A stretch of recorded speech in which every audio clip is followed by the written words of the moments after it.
भगवान की लीला है। इसमें जिसे जो भूमिका मिल गई उस भूमिका का पालन करें और भगवान की लीला की दृष्टि से देखें तो संसार में न कोई छोटा है न कोई बड़ा है। न अभिमान करें न गिलानी करें, न अभिमान से भरें न गिलानी से भरें। अपने मन को जब भरें तो भगवान से भरें, यही जीवन की सार्थकता है। हमारे साथ एक सज्जन रहते थे, उनको आदत थी थोड़े में बुरा मान जाने की। किसी ने कुछ कह दिया तो बस वो नाराज हो जाते, बोलते कुछ नहीं पर मुंह फुलाकर बैठे रहते। और उनसे कोई पूछते क्या बात, कुछ नहीं, नहीं कुछ तो अब है ही नहीं कुछ, तो तुम्हारा अब कह के और करा दोगे, वैसे तो कुछ है ही। बाद में पता लगता है कि किसी ने उनसे कुछ कह दिया है, तो उस आदमी को डांट दिया जाता है कि नहीं इनसे ऐसे मत कहा करो, तो प्रसन्न हो जाते हैं। मेरे पास आने से पहले वो श्री रामलीला में अभिनय करते थे। तो एक दिन हमने उनसे पूछा कि तुम राम जी की लीला में पात्र बनते थे? हाँ बनते थे। तो हमने कहा उस समय तुम्हें डांटा नहीं जाता था? कहा डांटने की कौन कहे, पिटते तक थे। हमने कहा क्यों? बोले अक्सर हमें लंका तरफ के राक्षस बनाए जाते तो बंदर पिटाई करते। अच्छा, तो हमने कहा पिटते थे? हाँ। हमने कहा बुरा लगता था?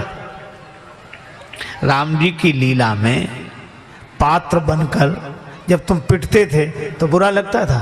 बोले बुरा काहे को लगता था, पाठ और अच्छा होता था, मजा आता था।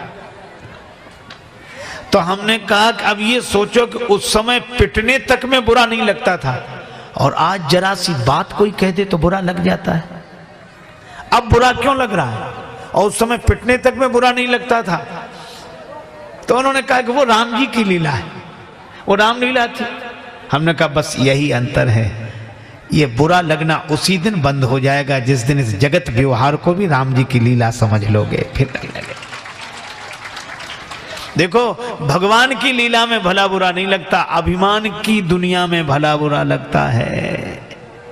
इसलिए हनुमान जी में अभिमान नहीं है, इसीलिए तो अस कही नाए सबने कहूँ माथा, अस कही नाए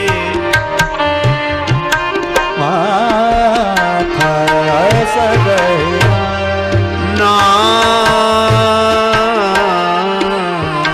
अस कही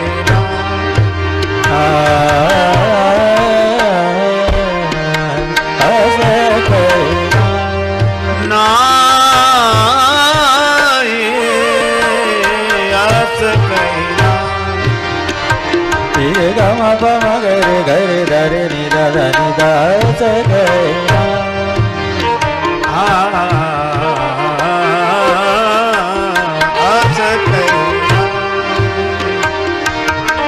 तेरा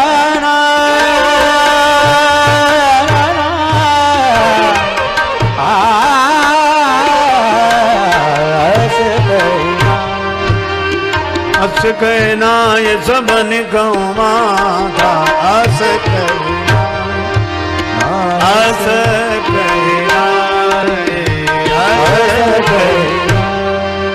अब श्री हनुमान जी सबको प्रणाम करने के बाद चले।